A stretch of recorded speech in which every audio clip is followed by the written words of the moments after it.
Nyinyi kalifura nyinyi ka follow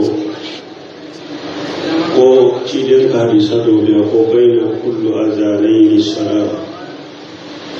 ko chide ko salli wala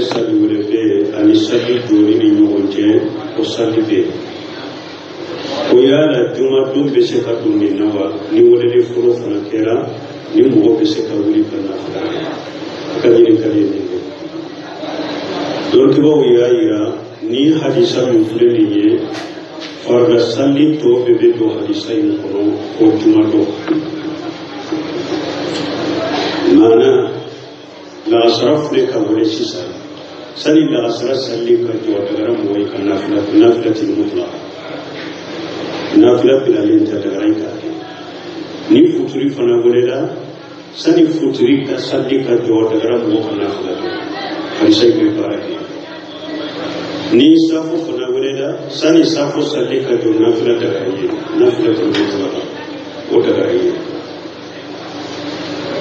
ni salatu kora sani fajiri so masalli ka jo a daga rai ka rakatul fajr salli me juma sente mu baina kullu zalimi sala juma sente parce que kide men ni hadisa foto mi ka fo salli wure be ani salli jori ni mo so salli be o ya so juma wure ni furente parce que tire tire la juma tunye wure ni ko furore ni al mami sigra min barika wure ni mi peke tire la wure to Abubakar tire la wure ko be ani Umar tire Usmana tire ko furo wure to be tuma Usmana wakati kan labaw jama'a yara Madina ko jana de wure ni furo mi peke juma ni sisa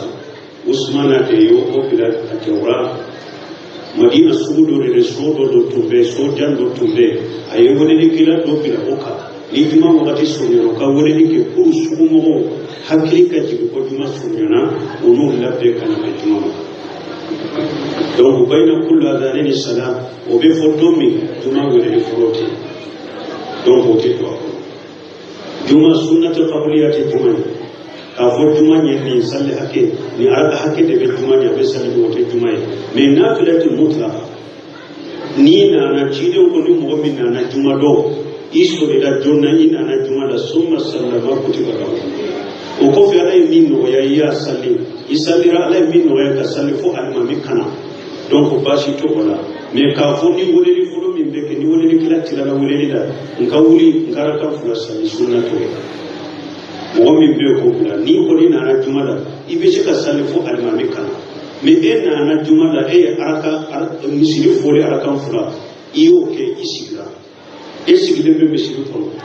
wole di kala folo mi be wole di folo ke wonna na ka wole di ke esigde tumbe misiri ku be wuli karaka fula salli sunnati bayna kullu azalini salati marashiya parce que chide be ni fo mi ayasuru ni wole di te o be marasi farda o tole la me ate marasi juma do tala yeni ka foro jawi yeni ka fulana ko mo be kabaru minke ni ba fe kata sujudila ini Allah kabaru be ta sujudila ko ibe kabaru bila ni te sera dumare kabaru be kabaru ba ko wati juma kabaru takbiratul ihram ko fe kabaru foro ko fe ni be no salli la be kabaru foro minke uba ko takbiratul ihram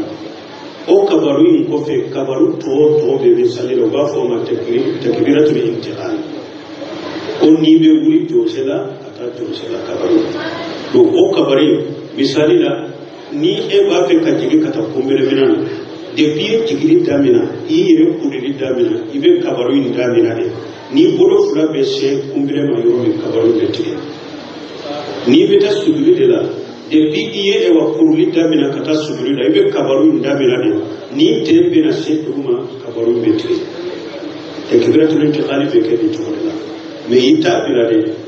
ikumbire ni ibina kumbire bina de la sa ni e kumbire bina de ba fa Allah akbar o ta sunna ube ni be ta sujure ni e tente na duma de ba fa Allah akbar o ta sunna ini kabaru be jiki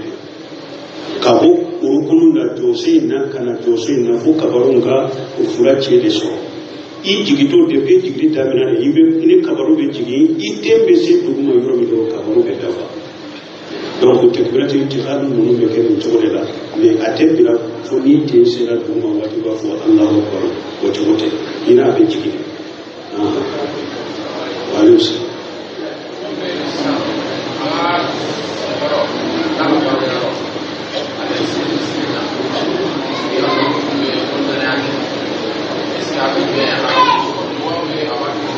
akal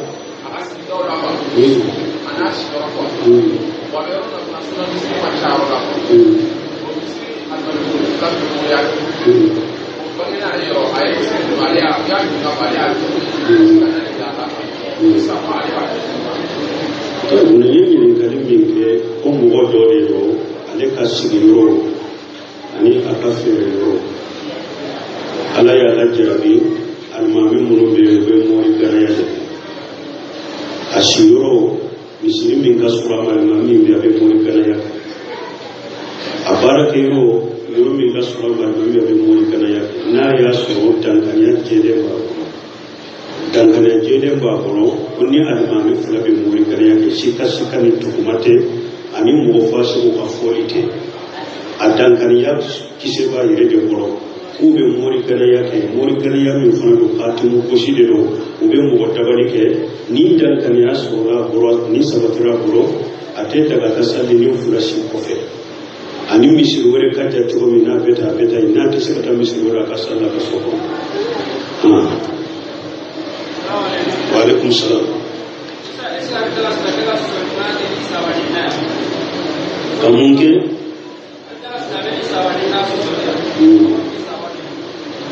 ko abin daga silamani saibane na kan sofa dikewa ko an be min fo har an kare salati ko chori wa tarkil mira wa jidal fi din ahli sunnah jamaa uka agira uka tabulo de do wa tarkil mira wa jidal wa kusumat fi din yogon so ani yogon forko yogon so sama apoto itinala mais min be akida kono te doni ke bawo ko kidaru ye cogo ya fulani na ya so mo min be sai bandani ke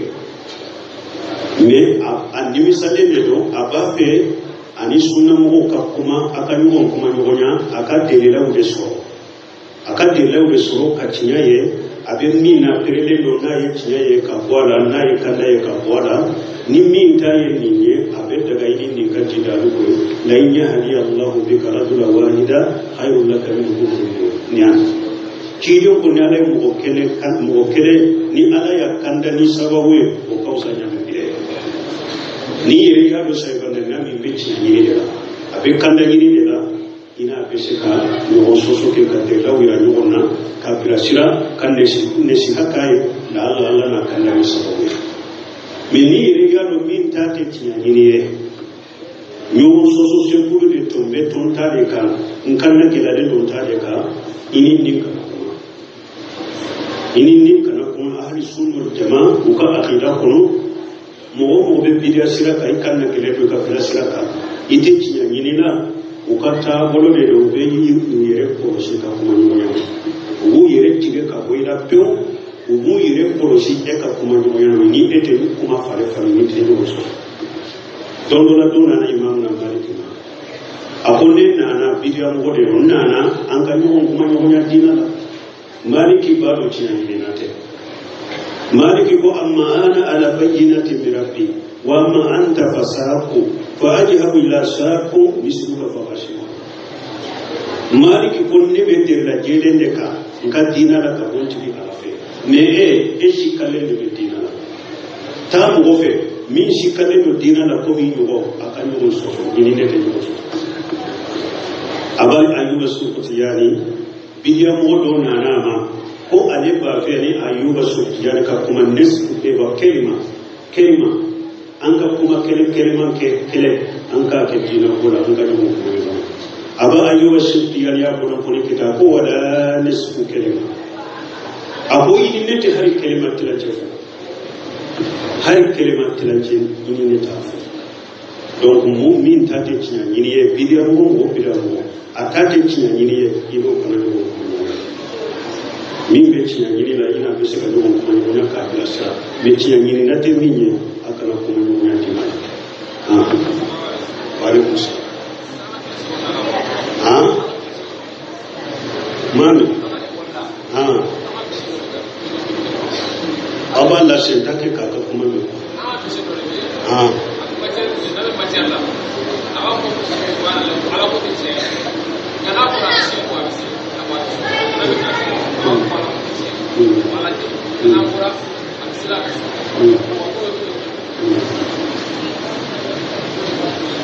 ako kuma ako ka karamɔgɔ de don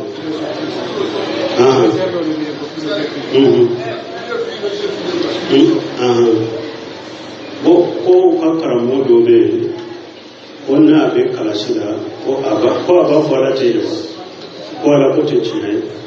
ko mɛ n'a bɔra a bɛ sɔn a bɛ sa n'a y'a sɔrɔ ko ala ko tɛ tiɲɛ a y'a fɔ a da de la k'a dusukun kɔnɔ a ma ala ko nankariya dusukun kɔnɔ mɛ a ko ala ko tɛ tiɲɛ ye a da de la ka diɲɛ an teri ɲini parce que n bɛ baara min na u bɛ sara de fɔ k'a fɔ tɛ hali ne a tɛ ɲini dusukun kɔnɔ a y'a fɔ ala ko nankaralen ta dusukun kɔnɔ ale y'a fɔ de dɔrɔn pour diɲɛ an teri ɲini diɲɛ nafa ɲini a ye haramu kɛ a b'a kɛ ka baara min kɛ nin ye ka wari min minɛ nin kan a b'a kɛ ka wari haramu minɛ minɛ ani a b'a kɛ ka silamɛdenw tɔw bɛ k'u fili mɛ a tɛ kafiriya dan dama nankariya dusukun kɔnɔ n'a y'a sɔrɔ sabatilen b'a dusukun kɔnɔ ala ko ye tiɲɛ ye mɛ ni kɔni anw bɛ min kɛ an seko de t'a la o y'a kan ka wajibi an seko de t'a la a y'a kɛ ni o de ye ani a yɛrɛ kan teri ɲini na balo ɲini na a bɛ sara min sɔrɔ a y'a kɛ ni o de ye mɛ a t'a dusukun kɔnɔ a ye haramu kɛ a bɛ silamɛden min tɔrɔbani nin ye a b'o jurugu sɔrɔ a bɛ sara ni wari min ni nin kuma fɔ de la a ye haramu min na mɛ a tɛ kafiriya a b'a yira jurugutigi dɔw haramu kɛbaga don tant que a ma ala ko nankariya a dusukun kɔnɔ a tɛ kafiriya nin kan mɛ a b'a kɛ ka haramu ni jurugu kɛ waaleykum salaam